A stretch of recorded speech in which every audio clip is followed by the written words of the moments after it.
Good afternoon, everyone. I am Amy Till, Programme Director at NLA, and I'd like to welcome you to this webinar. It's part of NLA's Culture Programme and championed by Ballymore. And this afternoon, we are discussing lighting design and placemaking in the City of London. So, of course, we all know the city after dark can be a very different experience to the city in the daytime. And under normal circumstances, we'd love to get you all out there on a tour around the city, but given where we are today, it gives us the opportunity to try something a little bit different. So today we're going to navigate this tour virtually by way of photography and commentary from Lenny Schwendiger, who's the creative director and founder of NightSeeing. Lenny will be joined by Clarisse Tavine, who is group manager in the public realm team at the City of London, and Dr. Electra Bordenaro, who's the founder and creative director of Light Follows Behaviour. All three of our speakers today have been working together on the subject for a few years now, and we're absolutely thrilled to have them with us to give us this tour and talk a bit about the work that they've been doing. Before we get into it, I'd like to just remind everyone we do have a Q&A button, so do send any comments and questions that you have through as we go through the session. We have some time at the end when I'll be putting your questions to our speakers. But now I'm very pleased to introduce our first speaker, Clarisse Tavine, who will be giving an introduction to the city's placemaking and lighting strategy. Clarisse, over to you. Thank you very much, Amy, and hello, everybody. I'm very happy to be here tonight to talk about the city. So I'm going to share my screen now. I'm going to take you through a journey of the recent work we've been doing in the City of London. And this is a picture of the city during sunset, where there's a quite, different side of the city that start to appear. While the solar light sheds away, you can see the artificial light that emerges. And in a winter day, the city experiences up to 16 hours of darkness. So it shows really the importance of providing the right environment after dark to ensure, we can allow, life and business to continue as normal during this time. And, I really like, Amy, when you introduce, the talk, you talk about the after dark. And this is really a key point for us when talking about lighting. It's not only the nighttime, it's really, all this time from dusk to when the sun's come back in the morning. So it can be a long time, especially in London. So we need to ensure we provide the best environment during all these hours. And this also, this picture for me where you can see all these buildings at night, it really raises the question of the nightscape.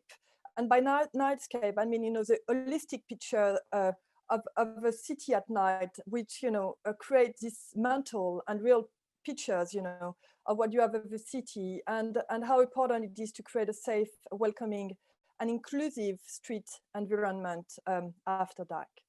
So in the last decades, the city have been doing lots of works because we had quite a lot of issues with streets being overlit, lots of glare, and really a lack of a holistic approach with decision about lighting being mainly about technical requirement. So in 2018, we understood and we decided to look at lighting in a much more strategic view. And we appointed the lighting designers Spears and Major to develop a lighting strategy. So the vision for this lighting strategy summarize what we really developed through the document, and it's the document that is accessible on the city website if people want to look at it. And the vision is really to deliver a creative, holistic and smart approach to lighting. So we recognize the need for light and darkness. Darkness is also very important in our cities. We talk a lot about light pollution. And darkness, especially when dealing with green areas or the river, for example, is very important because it's about respecting, the wildlife and ensuring, wildlife can develop and not, creating any disturbance at this level. And the vision also is about balancing both functional and aesthetic needs for lighting. In the cities, there's lots of also historical building, lots of, beautiful historic assets. So how can we ensure, we reveal them and we curate our nightscape so that we can really have a functional lighting, but which is also aesthetic and reveal the beauty of the city. So when we developed our lighting strategy, we looked at lighting qualities and, intensity of light, color of light. So if we go with a warmer or colder light, the scale of light, so is very important, ensuring that we do provide a human scale and we don't have, light fittings that are very high and create, quite unpleasant environment. I mentioned, the need for darkness. So we've been looking at, places, and you can see that you don't need lots of light in places for the eyes to adapt. So it's about understanding, the right quantity of light required so that you feel safe. And usually some studies, have been done about that. It's about being able to recognize the face of the person that walk towards you. So you feel, secure and safe, that you know who's coming to you. And, the verticality, so understanding how covered area light was very important. And the last point is about the balance. So ensuring, how all these elements together need to work to provide a good lighting. And especially when we're talking about street lighting, it's not a closed environment like a box, where you can fully control the lighting. It's about understanding all the different interactions that happen in the street, from the shop window with lighting, the footway, the light columns that is there, as well as, all the other activities in the street. So this work and this research really got us to a strategy that is looking at functional, environmental, and technical elements. And without, explaining all of this, in lots of details, because I think, it's quite common sense. But if we look at the functional element, it's about ensuring, we provide a safe environment, and a safe environment doesn't mean lots of light. Lots of light can indeed create the opposite effect. It's about, the same as number of policemen. If you've got many policemen in the street, you will feel like something wrong is happening. So with the light is the same. It's about, providing an environment that makes you feeling safe. And it's not about lighting in isolation. It's really looking at all the streetscape and the design of the street as a holistic element. Accessibility is very important as well. We need to take into consideration all the different people that walk and use our streets, ensuring whatever your age, your sex, your gender is, that you feel like the city is a welcoming space after dark. The environmental approaches was also something very important to us. We've been looking at how lighting is really part of our culture, how in working with lighting designer, lighting artists, we can really transform our city. And I'm going to show some examples about that a bit later. Planning as well is very important. I mentioned how spillage from buildings get into the street. So can we look at that, and can we work with developer and architect at the beginning of the process to ensure that we work together to lead our street, and we don't wait the last minute when the building is already completed to look at the street light. And sustainability is also a very important element of this strategy. With the new LED technology and with the new control management system, we can really provide a much greener and much more sustainable lighting, and we can really reduce light pollution, overlighting, excessive glare, and help to have a greener city. And of course, this strategy is also providing some technical requirements in terms of how to manage the light and the technology we want to use, thinking about the future and the smarter technology that we're starting to implement and we want to implement further. So all this work together got us to a strategic approach and a strategic plan, which recommend, type of lighting, intensity of lighting, and color of lighting, depending on the type of streets. So the major, streets and roads should be lit, at higher level, stronger level, and with light which we we want to be a bit colder, a bit, more bluish, not too bluish, but a little bit, colder, so that in terms of, environment for people driving is safer and the most efficient. But then when you look at spaces that are pedestrian dominated, the strategy recommend really warmer lights, wall-mounted lights, as well as lower level, to really create this human scale lighting you want in these places, so that pedestrians, feel very comfortable and feel like, they can really understand also and read the city at night with the right lighting that guides you and act as a wayfinding in the streets.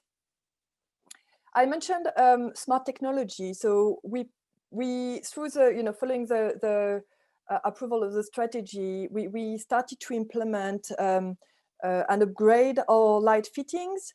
And all now these light fittings are connected into a mesh system. So this is what the diagram is really expressing. And the project involved a total of 12,000 lights, which now are all, controllable, and we can dim them up and down.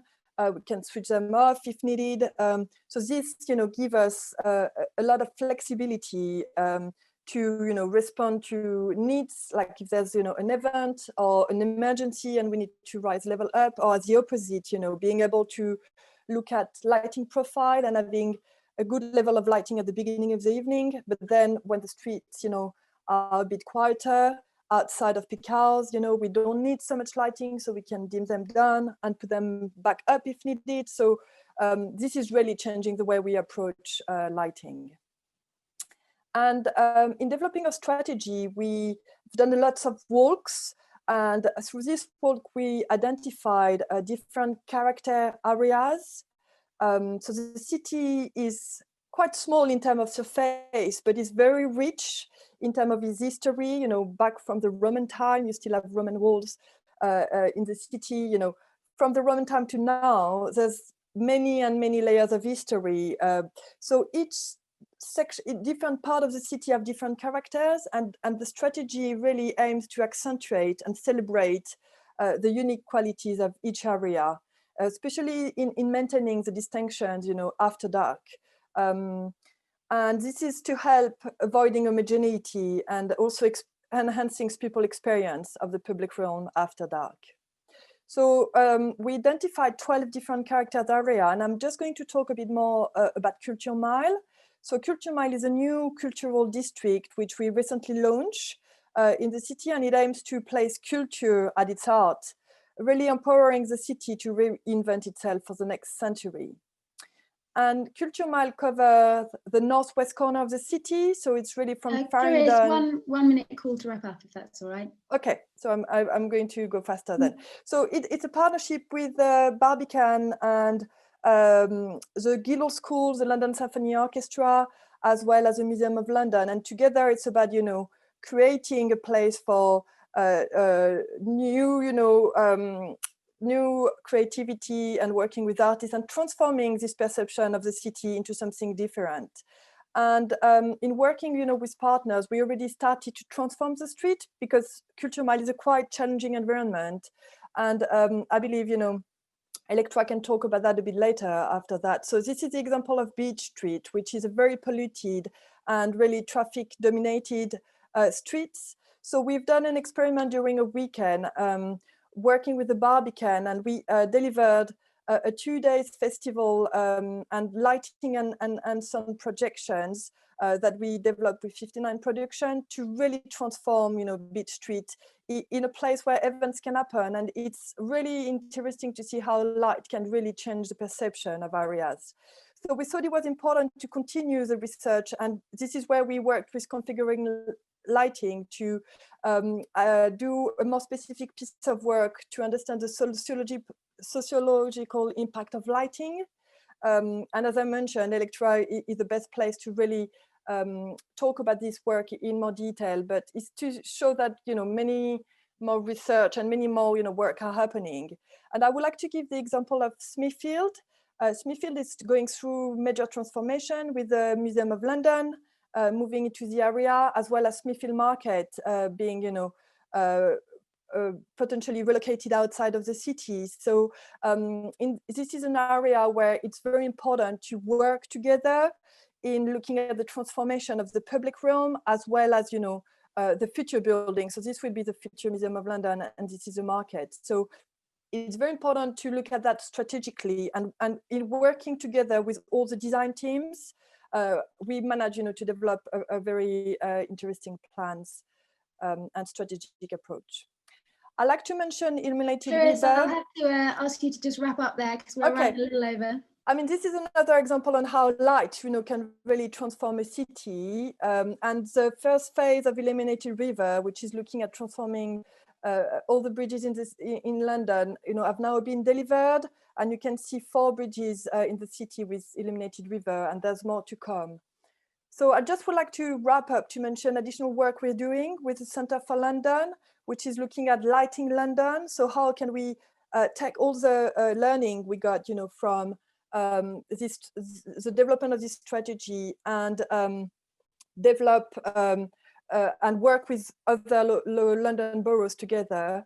And I'd like to mention the planning guidance also, which we are working on, which is about providing some guidance for developers and architects on how lighting can be embedded at the beginning of their process. Thank you, Clarisse. Yeah, that's it.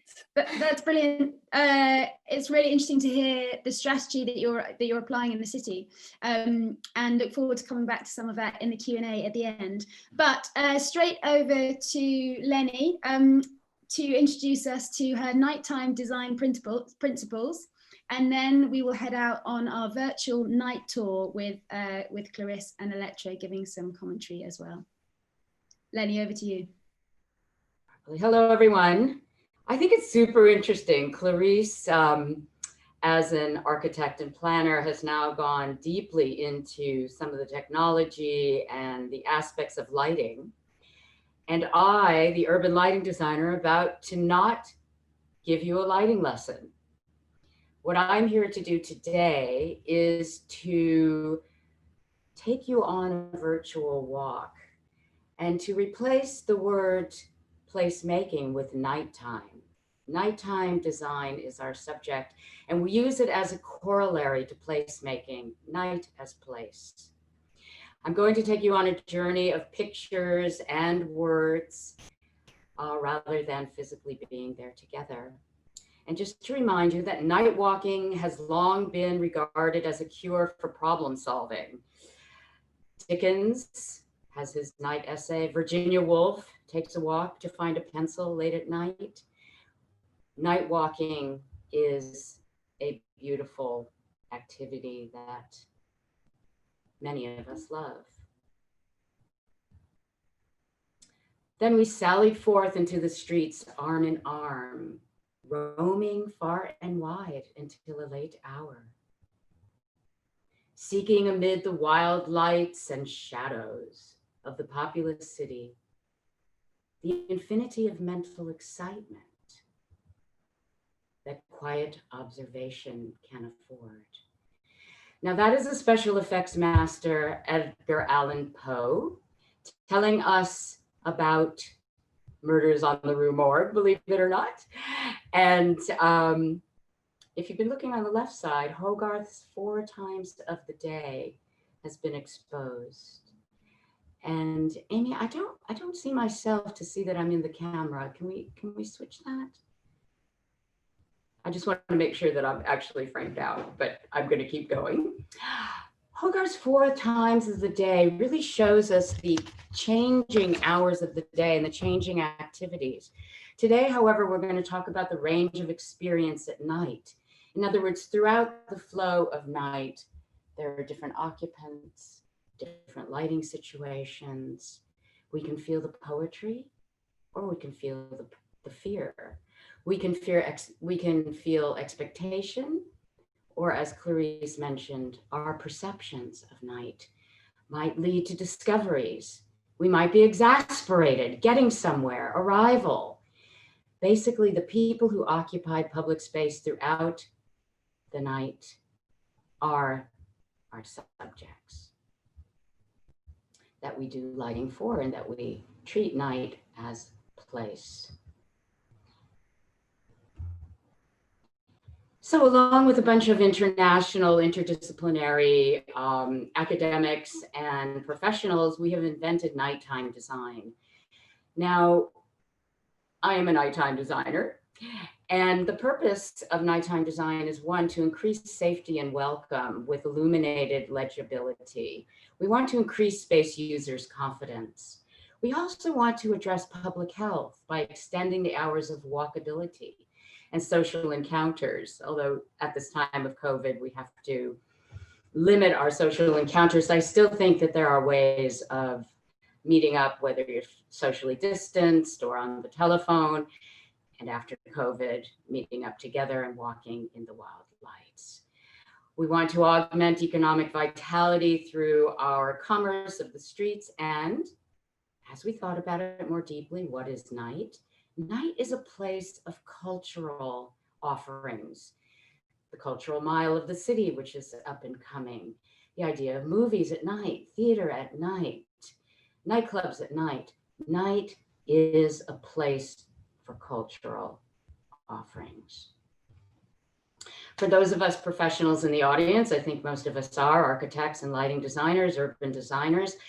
Our idea is to put together teams to address particular areas to create a holistic nighttime design. So in other words, we may need transportation experts. We may need engineers to change the form of our streets, to make them more walkable, to extend those nights of walkability, to extend our visits by foot.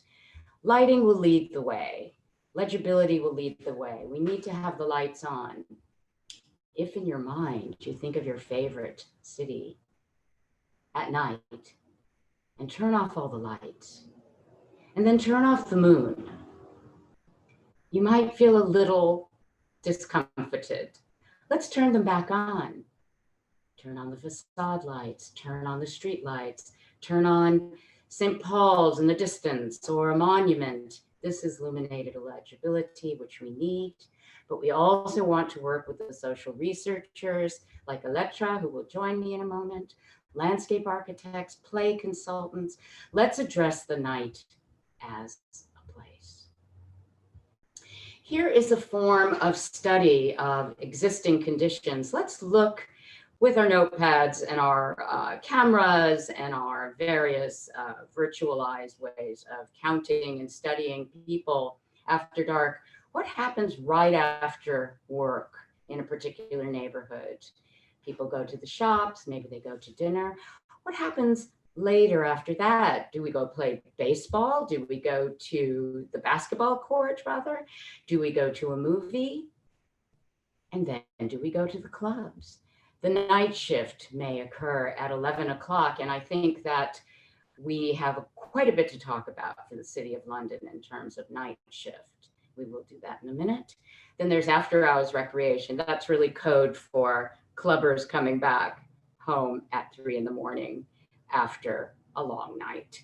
Early risers may come in from the outer boroughs to get to work in the city. So this is just a framework. Each location will have its own specifics, and that's why we have to measure it to understand what our city is like and what our area that we might be improving is like. Here is a way of analyzing the street wall. What is happening on the street at night and how we feel comfortable with the buildings either side of us or the parks and public spaces. Do places feel vacant? Do they feel occupied? What color is this place? We want to look at the street wall, which is the corridor that we are walking in. We want to increase walkability. Now, private light contributions are important. We have the public light, which Clarice was talking about, which are the mainstays of our lighting strategy. However, in this case, we are promoting or highlighting the shop fronts. And how are they illuminated? How is it merchandised? How are we giving more light and interest and texture to the street? How is this garage contributing to the street. Not much, unless you love vernacular light and glare. And yet here, a tiny little shop window urges me to walk closer and to check my little window of mystery. I can see I'm going long. All right, so here the night shift is very important, especially with Smithfield's Market and the hospital. We definitely have an area of night shift, and I'm wondering how we can light and create better nights for those key workers who work throughout the night. Envisioning.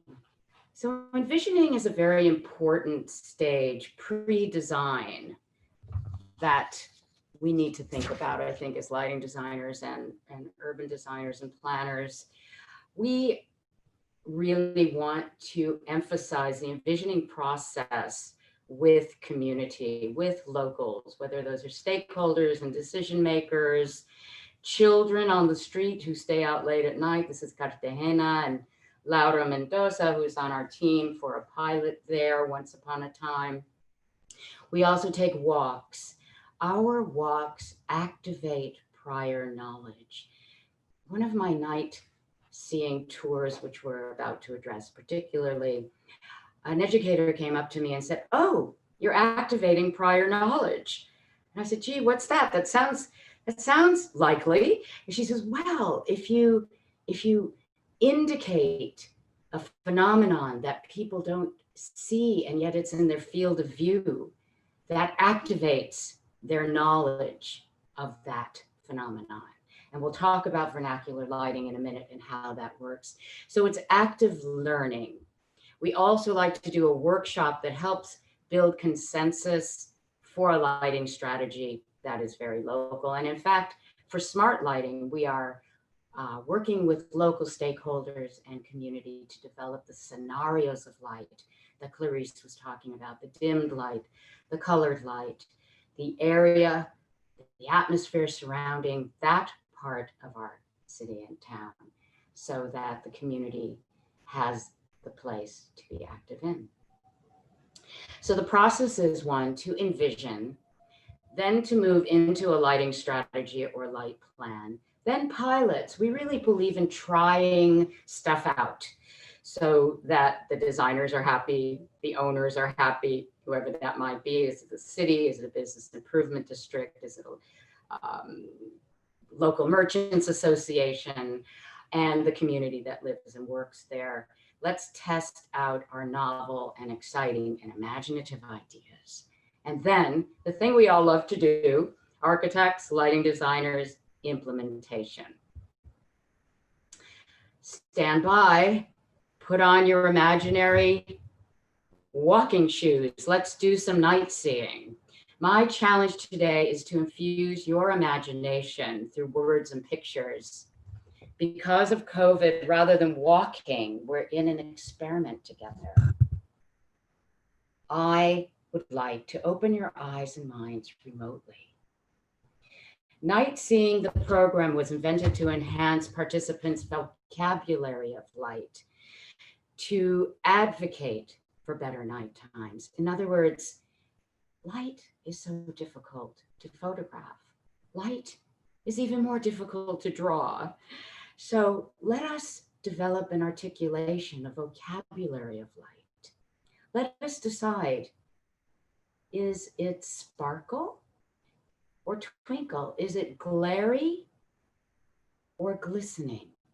What are some of the words that you can think of that are sometimes misconstrued? If you put in the Q&A, you can tell me, what are your favorite characteristics of light? Is it sparkle or twinkle or glowing? Here we go.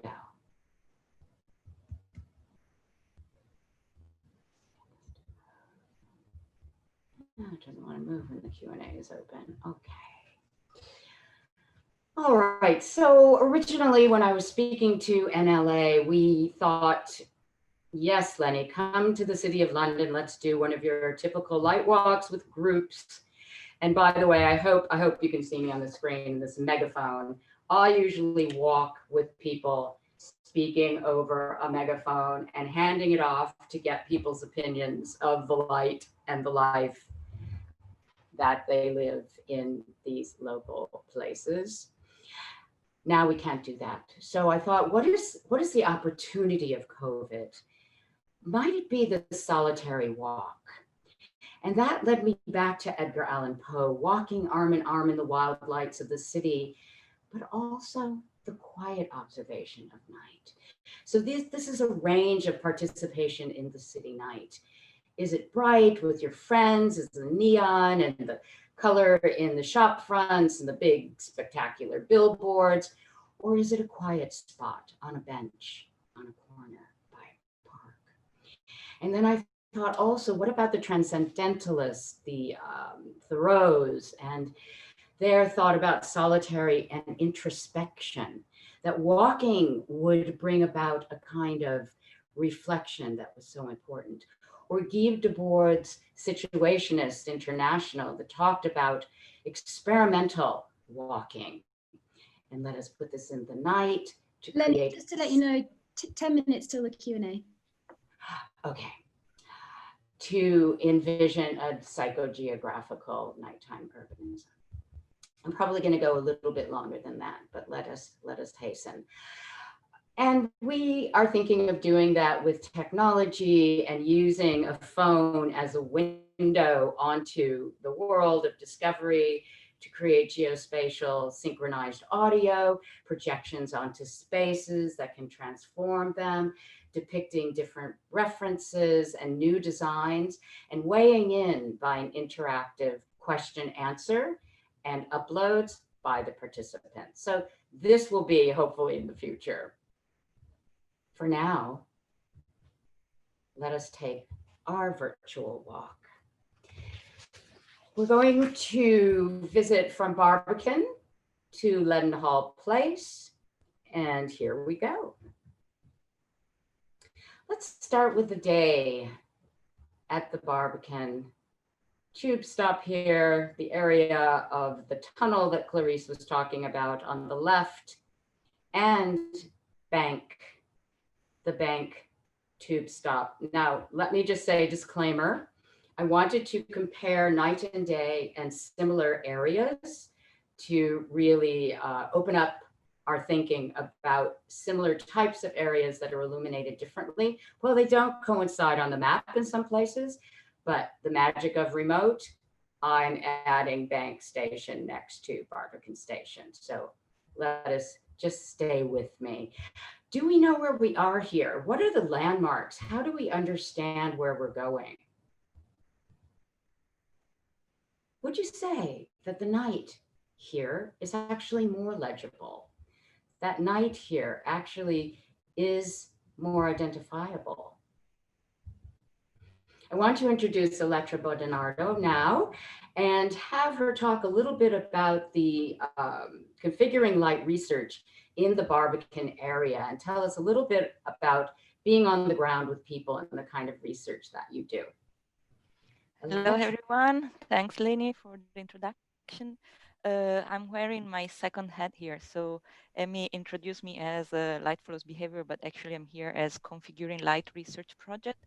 Is a research group based at London School of Economics, and we are two sociologists, Don Slater and Joanne Twistle, plus me, the black sheep, the lighting designer. We been appointed by City of London and by Clarice, basically, to do a research on the Barbican Station area, so the cultural mile area. In terms of social research and investigating the area from a social point of view to understand better the users, the use of spaces by day and by night. So some of the picture you see, I mean, we have been walking in the area for long hours and long days just before the pandemic. So being lucky that we could see some people around.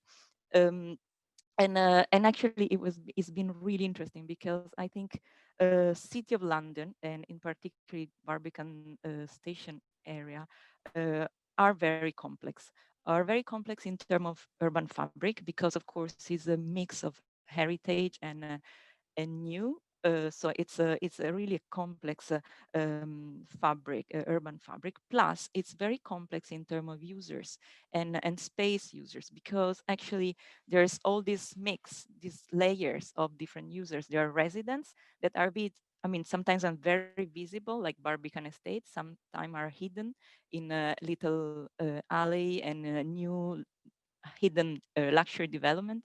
Sometimes they are very visible, like commuters. So it's plenty of different commuters coming in and out every time of the day.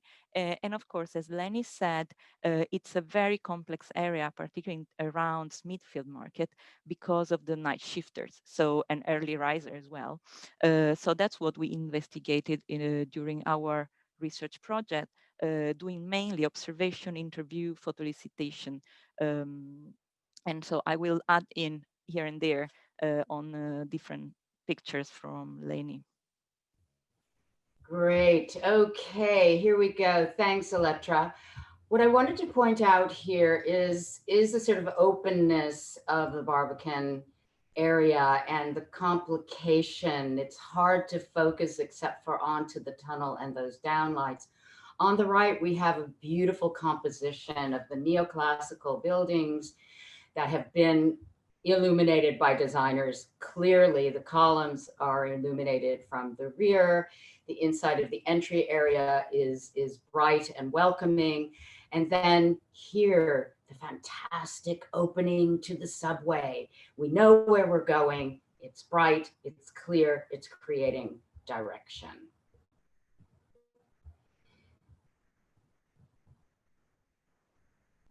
And don't miss the stoplights that add punctuation, the jewels of the night, the little tiny effects that we see, and the reflections on the railing.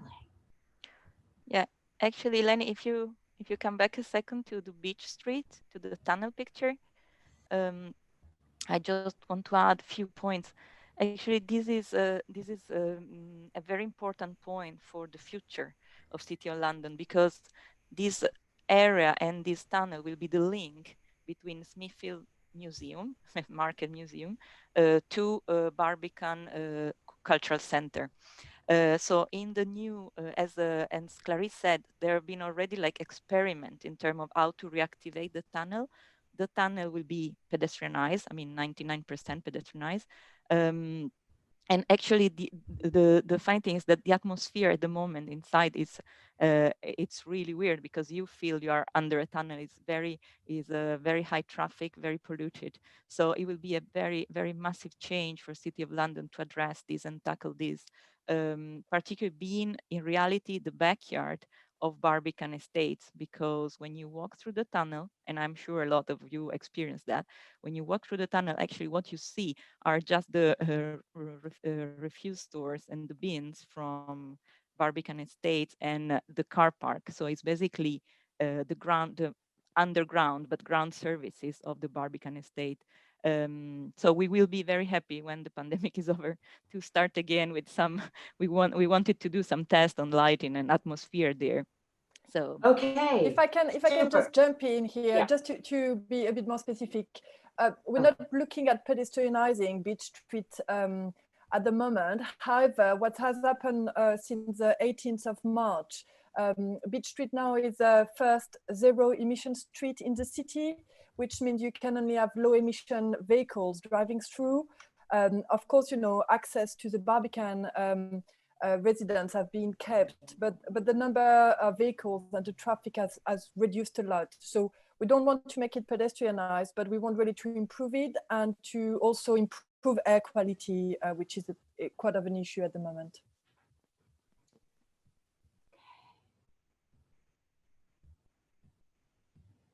So let us continue to our streets of commerce.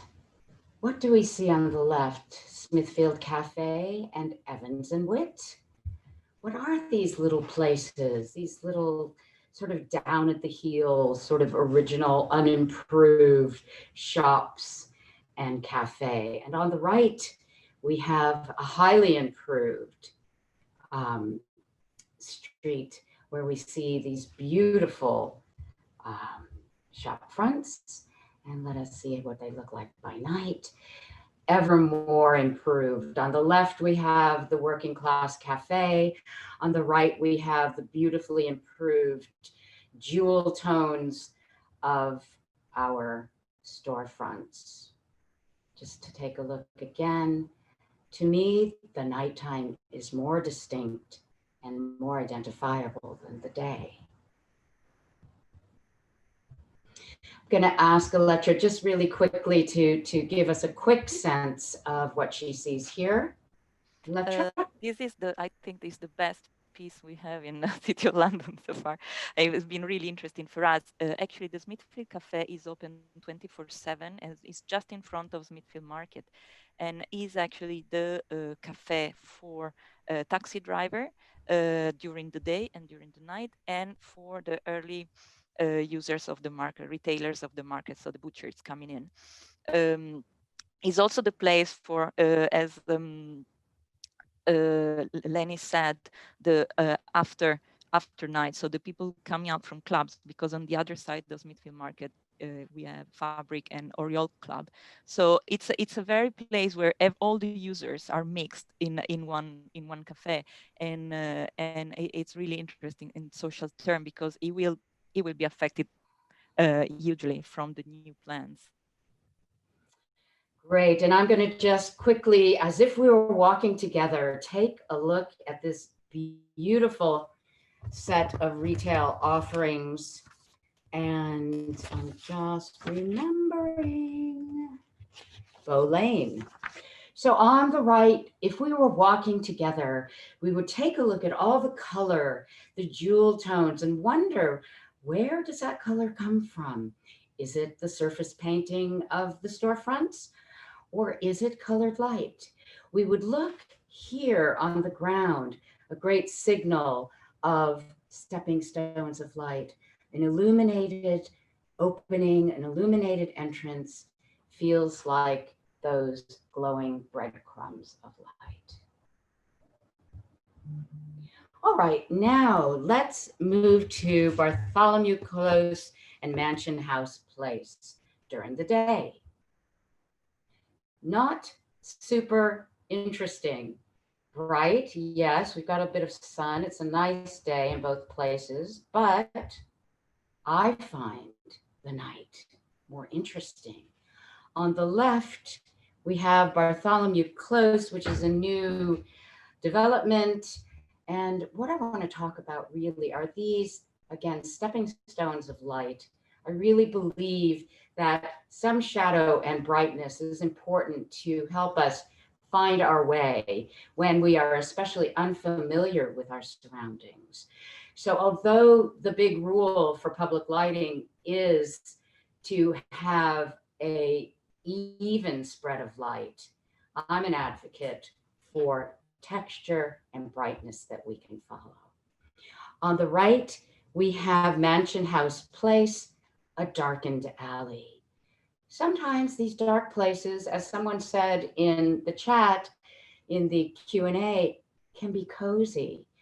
The private light, the window light, gives us a sense of confidence and interest. Don't we all like to look into illuminated windows? Here is a close-up of the stepping stones of light, highly designed. And here is the area that is pretty much undesigned. Although in the distance, we can see the Walbrook building by Foster and Partners, which leads us, as I was saying earlier, it's a visual destination. It leads us and it helps us understand where we are.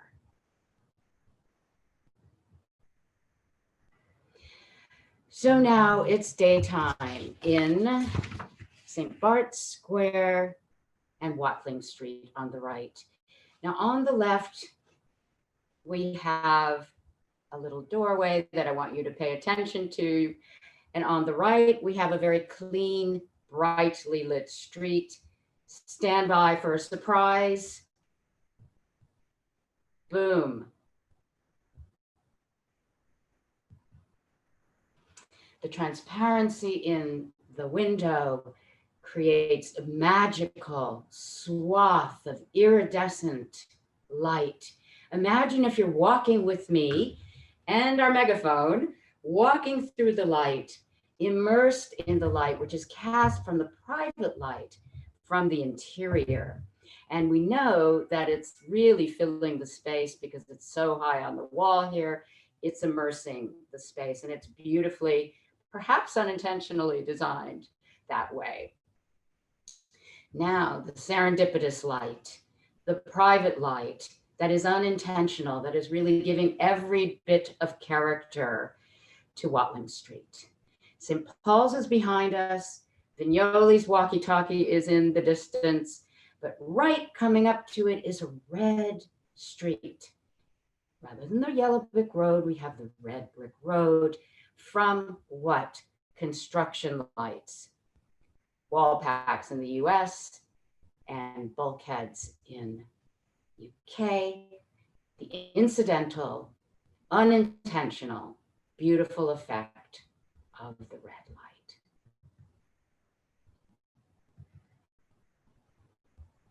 And finally, we're looking out at the Inside Out building by Richard Rogers, and we're standing inside the Leadenhall Market.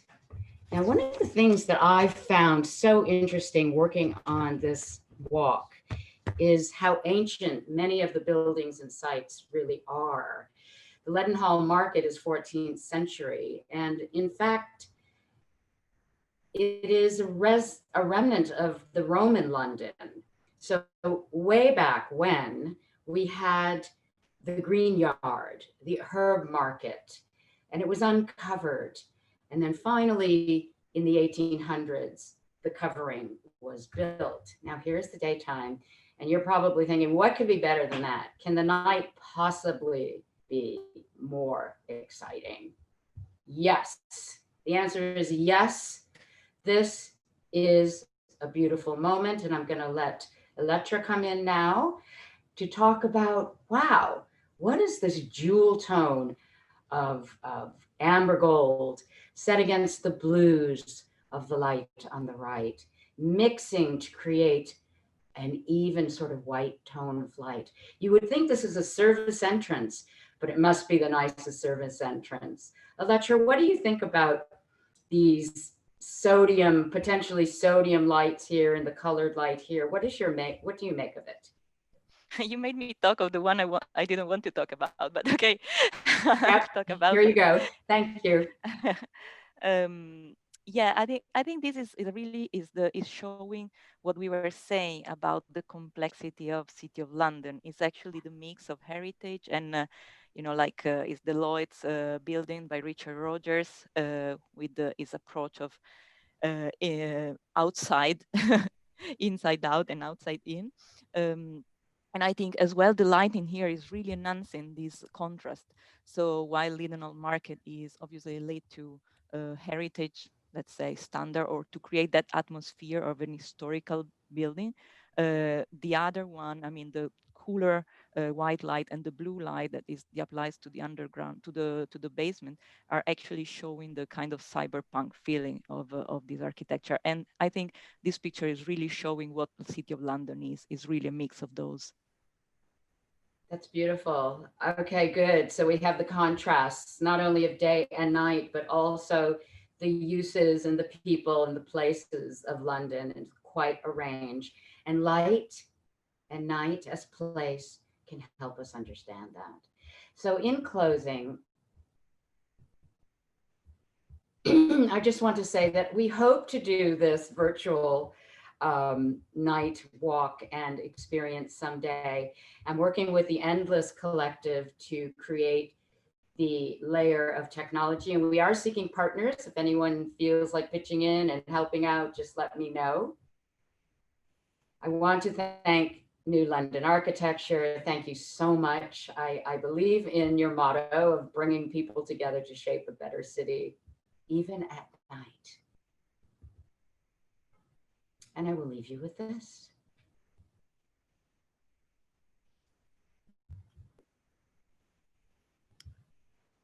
Thank you, Lenny. Thank you all for taking us on that very atmospheric evening stroll through London. We have lingered a little longer than we planned, so we just have a few minutes to take a couple of questions from the audience. So thank you for sending your questions in. We have an interesting question here from Megan, aimed at you, Clarisse, which is it's about public and private. So the question here is, I'd like to hear more about the guidelines on lighting for developers and buildings, especially in terms of both their exterior as well as interior light leakage. I'm thinking mainly of skyscrapers in the city, some of which are quite pollutive and disruptive. Does the City of London have any criteria or guidelines for non-public realm for lighting, or plans to implement future criteria? Quite a lot there, but Clarisse, great to get your thoughts on this. Yes, I think it's very relevant because indeed, as I explained in my presentation, we cannot isolate, building from the lighting, lighting from the building to street lighting. The two works together, and this is how you create the atmosphere at night. The thing is that when the light is coming from a private building, really the power and the control is within the owner of the building, so the city has no authority to impact on that. However, this is why we just started to work on some guidance and guidelines about this. So, all the discussion we've been having recently, and I have to say, I mentioned Illuminated River project earlier, and you've got this fantastic, lighting installation on the river, but you also have on the background a building that are very strongly lit during the night time, and you can see that the offices are empty, so there's no need for that. So we've been starting to talk to people, and people are very responsive when we talk about, ensuring and being more sensitive to the spillage that come out of the building. And when we talk to people, they look at that in more detail, and they're very happy to, reduce and ensure they've got the technology, to switch building off when there's no one inside. But as I mentioned earlier, it's something that cannot be enforced. So we really hope that through these guidelines, as well as the work we're doing with the Centre for London, that we can make people more sensitive and work with us, so we can really look at this nightscape and create a nightscape for London, which is, making the right building visible, and creating, it's a bit like a landscape. You decide what you really want to highlight and enhance, and you also decide what you want to keep in the background. And I saw that there was also a comment about, the residents in the city. And I think, the residents in the city will be the first one to welcome that, to welcome, all these towers switching their lighting off at night so that they can have a bit of a darker night. And I was just finished in saying that this is also very, in line with all, the London plan for a more sustainable city. So we don't need all this light and energy consumption if not needed. And yeah, reducing like pollution is a big objective, I think. Thank you, Chris. Yes, actually, light pollution from the buildings above street level that isn't part of the kind of streetscape lighting. That's another question that's come in that perhaps we could come back to. But before we do that, Lenny, would you like to take that same first question around public realm? Yeah, I just wanted to talk about the source of the official levels and requirements, and the question of enforcement, both of which are really important. So the lighting designers in the audience know that we go by certain guidelines and codes to make sure that places are safe at night through lighting. And the enforcement is only in those required areas. But I want to posit something new for everyone to think about, which is, in the future, we can measure public and private light together. In the future, when we create guidelines and commitments from commercial enterprises to illuminate both for the public and for their own good, to create punctuation and interest for those of us in the public walking through public space, we will measure the private and the public to meet the guidelines. And we will someday, probably not in my lifetime, the way things go, be able to say it is all of our responsibility, to the degree that we can, to illuminate the night for the good of everyone. Thank you, Lenny. Electra, would you be up for taking that question around light pollution above the buildings and what impact that has on the city and how we can reflect on that? Yeah, I mean, like we definitely, well, I think the City of London is really onto that. I mean, I think they're really doing research and they're putting all their effort to try to minimize that. Of course, if you have seen the picture of Lenny, for example, of the this kind of private buildings where with the two downlights attached to the wall mounted lighting, I think that was also showing a bit of, you know, like again, a complexity, you know, about what private lighting is meaning. It's not just about the lighting level, but is actually about the feeling that is given to that space. So it's actually quite a luxury development there. And of course, it's create the difference, creating a different lighting atmosphere in the space. So that's also quite interesting to investigate. In terms of light pollution, I mean, London, we know that even if we switch everything off, and then Clarice would be very happy because that would be a lot of energy saving. In City of London, we see, because there's so much light pollution for skyscraper. So it would be the time, for example, to considering, you know, the condition we are in today, to think about switching off at some point, even if, of course, this will need to be agreed with private developers and private owners. So sometimes lighting is also sign of power, you know, so actually they're on full on during the night because it's a sign of power. But maybe, you know, this pandemic will bring some good things, like thinking about future in a different way. So hopefully we will manage. Thanks, Electra. We have another question around technology and how technology is changing lighting. Clarice, you touched on this a bit in your presentation. Interested to hear a bit more about that, and also how what impact that can have on reducing energy use and carbon emissions through lighting. Yes, indeed. I mean, everybody must have heard now about the LED technology, which is replacing all the sodium lighting. I think, you know, it's not the first generation of light fitting. I think it's quite more advanced now. And, you know, we've started to replace our uplighters with this LED technology, and the reductions in energy consumption is really considerable.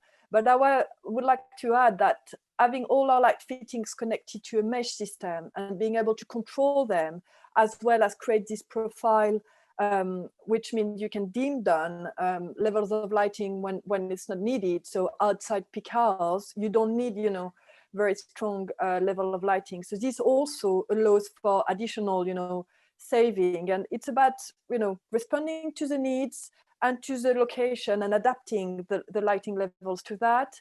And, you know, the technology and the smart technology keeps on developing. So, you know, we always, you know, looking at what will come next and what could be potentially put in place. We know, for example, now you've got some light fittings that can allow also the change in color temperature. So the same light fittings can move from, you know, a quite colder light to a much warmer one. And you know, the body responds also very well to the color temperature, and this is why, you know, naturally, you know, at the end of the day, colors, the sky, you know, becomes, you know, warmer, and it prepares your body to, you know, get to bed. Whilst in the morning the light is more bluish, and it's also you know, it prepares your body to wake up and be ready for a active day. So absolutely, you know, technology is helping us in a lot of different ways. Thanks, Clarice. Well, we are just past 6, so I'm afraid we will have to wrap there, but I'd like to say a huge thank you to all of our speakers. It's been a lovely evening walk through the city and lots of really interesting insights on how light can help us navigate the city and also the environments that it creates. So thank you. For more content on nighttime design, do keep an eye on our social media, NLA, at NLA London, and also on at One City London for bits that are going on in the City of London. And we'd encourage you to share your own night photos by using the hashtag NightSeeing. Hopefully you have been as inspired as I have today to get out there and experience our city at night. One final thing is that we will be putting up a very quick feedback poll just at the end of this, so grateful for any comments that you have about this session. But that is it from us this evening. Thank you all again for joining us. Keep safe and look forward to seeing you soon.